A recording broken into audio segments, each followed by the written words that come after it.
Hello, welcome, Cabbage here. In Nier Reincarnation, let's go over the live stream from last night, which talked about the upcoming Final Fantasy XIV collaboration. And I will make, more videos doing reviews of the characters and stuff. But up front, I want to address new players or players thinking about joining. I made some other videos talking about advice about how to advance, with a new account. And then there are kind of two things you can do at this point.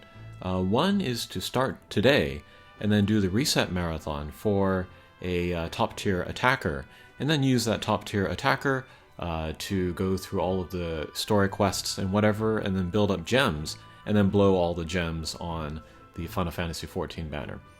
The second way you could do is to wait until the collaboration starts, and then do the reset marathon for one or more of the collaboration characters, and then use them to go through all the story quests, build up gems, and blow it all on this banner. I'll link to those advice videos below. Also a kind of a tier list for top tier attackers. But when I look at banners and try to determine if it is a good banner for new players to start on, there are kind of three things that I look for. The most important thing is a top tier attacker, and it looks like Dragoon Noel is that, so that's that box checked. The second thing I look for, which is not super necessary, but that is that all three characters have a different type of main weapon. People that started on 9S and 2B, the Nier Automata collaboration, they early on ran into trouble of finding enough proficient weapons for everybody. That's not going to be a problem here. Let's see, Dark Knight 063Y uses great swords, Leon uses staves, and then Noel uses spears, so there's no overlap here. And then the third thing that I look for on a banner, which would make it a good banner for a new player to start on, is a healer. Also not super important, because there are 3-star and 2-star healers which you can use in high difficulty PvE. But this has a White Mage Leon who can fill that role. So yeah, this is one of the better banners in the history of the game, actually, to start a new account. And they'll probably have a ceiling where if you do 20 10 shots, you can just get one of the characters and then the weapon that they come with. And then my advice would be to build up gems and then pull in the hatcher until you can pretty much max out Dragoon Noel. Top tier attackers are really at their best at max level 90, fully evolved. So that would be my advice to new players here. Okay, now that we got that out of the way, we can talk about the collaboration more generally for all players. But we have the three reincarnation characters in the job costumes from Final Fantasy XIV. I think a lot of people were hoping for or expecting named Final Fantasy XIV characters like Yashutura or Thancred. I am not surprised by them not being in the game, and I have a theory for why they are not in the game. I was maybe half expecting, handout 3-star, lower rarity units, versions of the named characters, but there aren't even that. Looking at the history of collaborations with Final Fantasy XIV in other games, all of them, pretty much all of them that I know of at least, have been free collaborations. You can't pull a hatcher in order to pull like Thancred or whatever. They've always been handout units. And then rumor, I haven't heard it directly from anybody working on Final Fantasy XIV, but apparently they don't want their named characters to be paid units in mobile games. So you look at Brave Exvius or War of the Visions, they are handout units. And so I was really not expecting 4-star paid banner units in this Nier Reincarnation collaboration.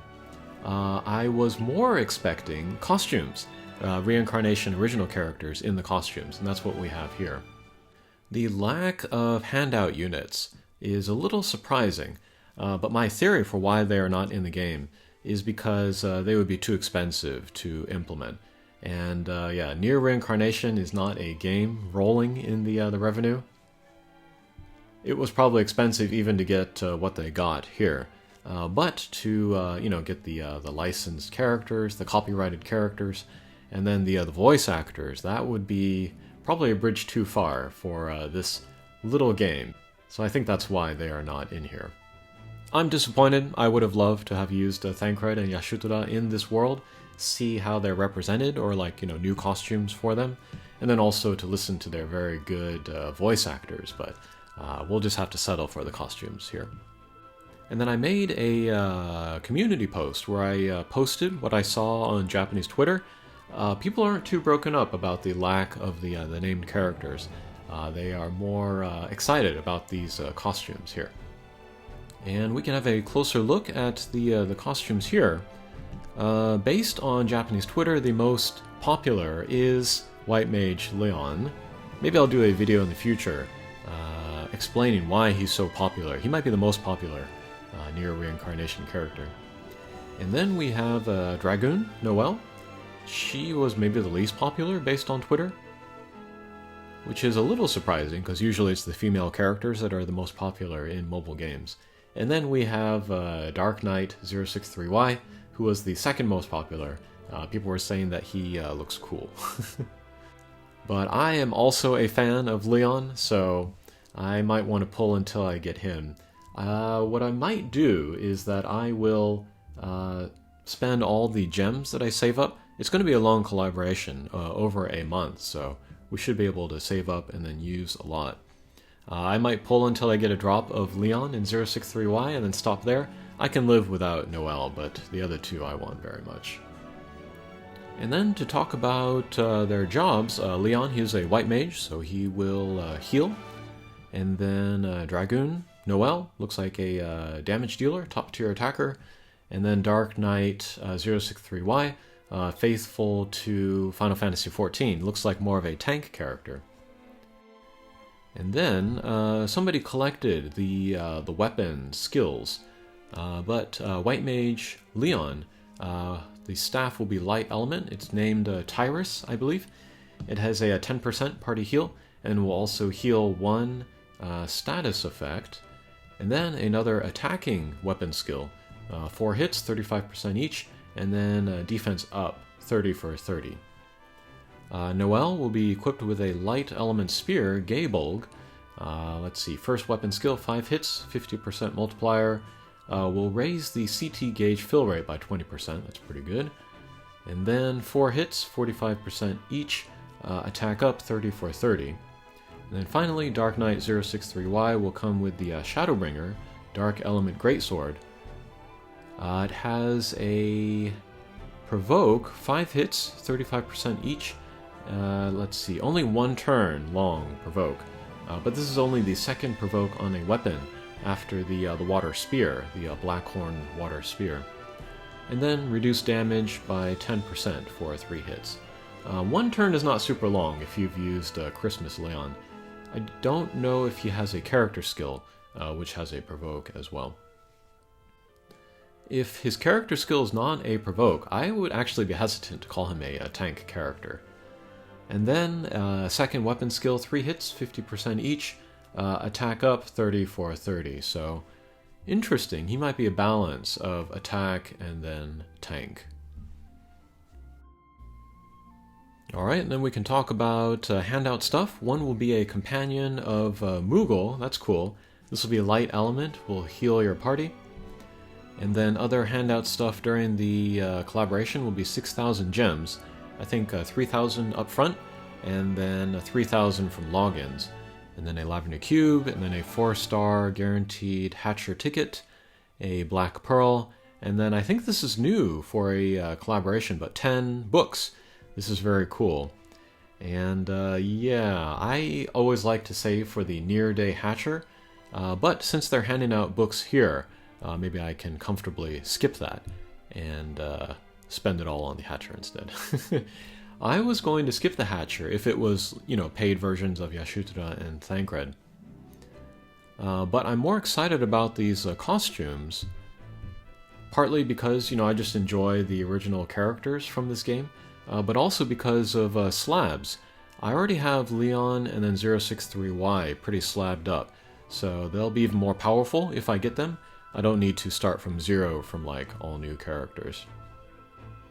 Okay, and then there is a story event boss, Hades, And apparently they waited, they kind of put off this collaboration until they could get the Final Fantasy XIV staff to really put in the effort for like, a new story or like artwork and stuff. So yeah, that's very cool. And then here we'll turn to the live stream itself. I'll put up a picture of some of the members that joined. But from left we have the voice actor for Carrier. I have a love-hate relationship with Carrier because of course he is an unlikable character in the story, but his voice performance is really good. And then the voice actor joined here. He was younger than I was expecting, and then it seems like a cool guy as well, so that was very cool to see him in the live stream. Next up we have the high school girl from the Sun and Moon story, but she also plays Ring in Final Fantasy XIV, so that's probably why they called her over. And then in the middle we have producer Yoshida from Final Fantasy XIV. I think he's also the producer of the upcoming Final Fantasy XVI. He's a busy guy, so it was kind of an event to get him here. But apparently he is longtime friends with the guy on the far right, producer Saito, who's the series producer for all of the Nier games. I guess actually it was Mr. Saito who was responsible for bringing Mr. Yoshida into the gaming world. Producer Yoshida, he wasn't producer at the time, but he was working in Hokkaido. And then Mr. Saito came to Hokkaido and then brought him to Tokyo, kind of like headhunting. And then I guess they were at Hudson, which was part of Konami, I think it was. And then Mr. Yoshida became the series producer for the Bomberman series, which is pretty crazy. And then like late 90s or early 2000s, they joined Square. And then that's how they came to be where they are now. And then during the live stream, like Mr. Saito was asking Mr. Yoshida some like more kind of personal questions, non-game related questions, which Mr. Yoshida doesn't usually talk about in public. But since it was Mr. Saito, he answered them. That was kind of funny. They talked about like Mr. Yoshida's TV appearances, or like how a star was named after him, that kind of thing. So yeah, it was a fun live stream. And then in the middle there, director Matsukawa, he's the director of Nier Reincarnation.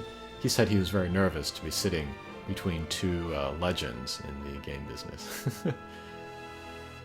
And then Mr. Yoshida, he was wearing what I think was the Rolex Daytona, the newest version, which has the ceramic bezel. With the white dial, this is like a $40,000, $50,000 watch, so very, very crazy. But yeah, enjoyable live stream, and I'm personally very much looking forward to the collaboration. I guess I'm going to spend gems to pull in the Hatcher, so that will be fun times ahead. When the stats are released, I'll do a more in-depth review of the characters and weapons. Okay, thanks for watching, and we'll see you again. Take care.